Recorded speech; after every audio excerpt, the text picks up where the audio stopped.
Can you quickly walk through the process of identifying the contents of a crashed UFO craft? First team leaves that deals with occupants and initial discovery. We arrive and meet with an external member of the team who can touch and examine parts we are not allowed to interact with. We never have to cut our way into the UFO. We enter. The first order of business is checking for element 115, then leaving the ship together to send it away.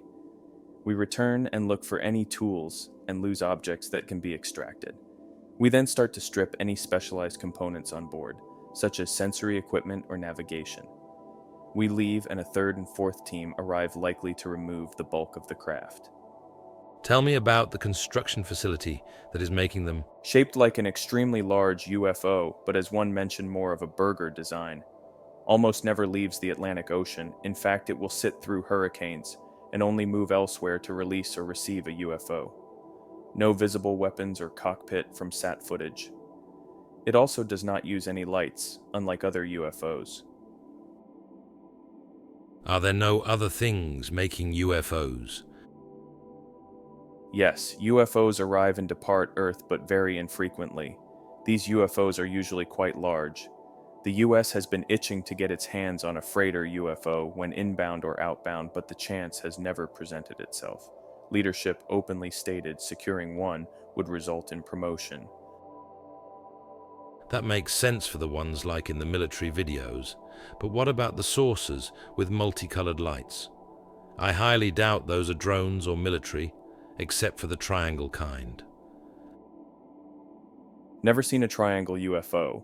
Lights are usually on bigger vessels and are sensory in nature. They are also used to spot each other. Gets asked genuine questions, ignores bonus question. Take less DMT when you ask questions, and people might take you halfway serious. People you wouldn't trust to work on your car engine claim they are the go-to guy for examining UFOs. This seems very unlikely. I'm not here to convince anyone. You'll notice yourself coming back to things I've said over time on your own as understanding increases. Pay attention to the Space Force. We were told this would be a long project. Disinformation was one of the key takeaways. New management was hell-bent on going back to secrecy. They thought we were way too open with our operation. Sounds like OP's ship is the later form. I would not be surprised if the pilots are in sentient craft. No, they are remotely controlled or directly controlled. The zookeeper analogy is strange. Agree with another here, that most zookeepers like their jobs and care about the animals. They display high levels of empathy. Some of the tools designed for abduction would make you rethink this. A lot of them cause pain or harm. A common tool we find is one that seems to scramble coherent thoughts and make the subject childlike. The best way I can describe its use is like forcing a stroke without actually having one. It makes you delirious, but also childlike for a few hours. Are these beings incapable of empathy? Do they have emotions? I assume they must have learned something from the recovered bodies. Never interacted with them, only heard information passed along. They can be upset, though, with previously mentioned topics. They definitely have emotion. Are they from off-world and true ETs? The US and leadership were adamant they were off-world. Why the cloak and dagger? You're asking the same questions leadership struggled with. We were not entirely sure. If the Air Force is confused like you say, why is it the only agency we know of that is not cooperating with Congress in the AARO? You might get a laugh out of this. The United States Air Force is kept in the dark. We operated above them. A close co-worker wondered if even the president knew. Namely, Trump, because we both thought he would just tell everyone.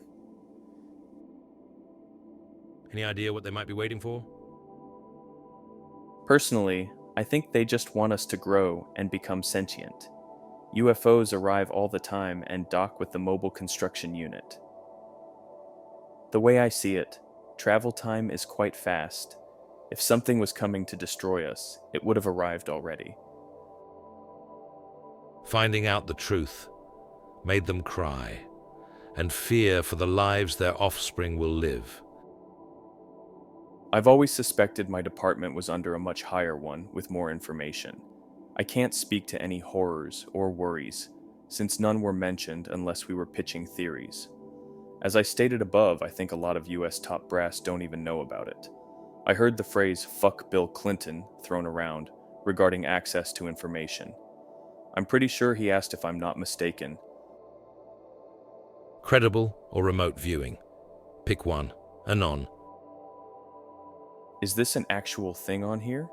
Genuinely curious. Would have lurked more if I had the time. Are they human-looking, or do they resemble something else? Is it something we've seen written about in UFO topics or pop culture?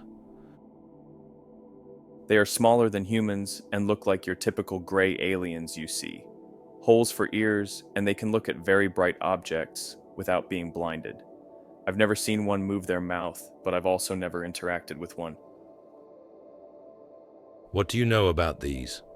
Operation Fishbowl. Nothing.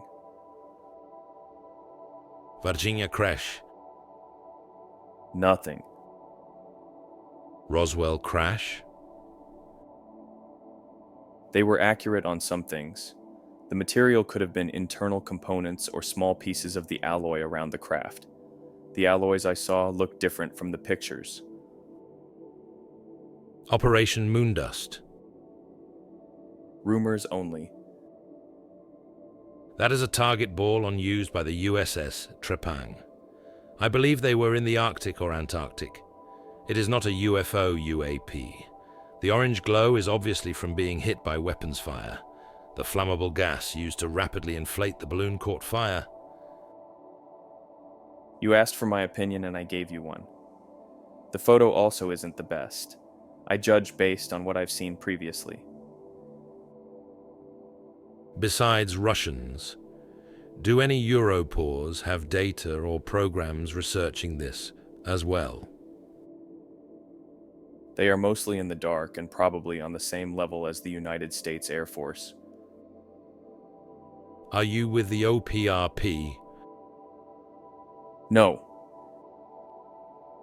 And did SOCOM put up that open public contract trying to get someone to build them, what equates to one of these UFO, in terms of capability, as a honeypot to try and catch non-human actors in military contracting companies? No idea. From my limited knowledge of the bio side, I doubt they are trying to infiltrate us. They seem to know a lot about us. Abductions still occur mostly in areas with contamination or disease. Did you hear anything related to a US secret space program?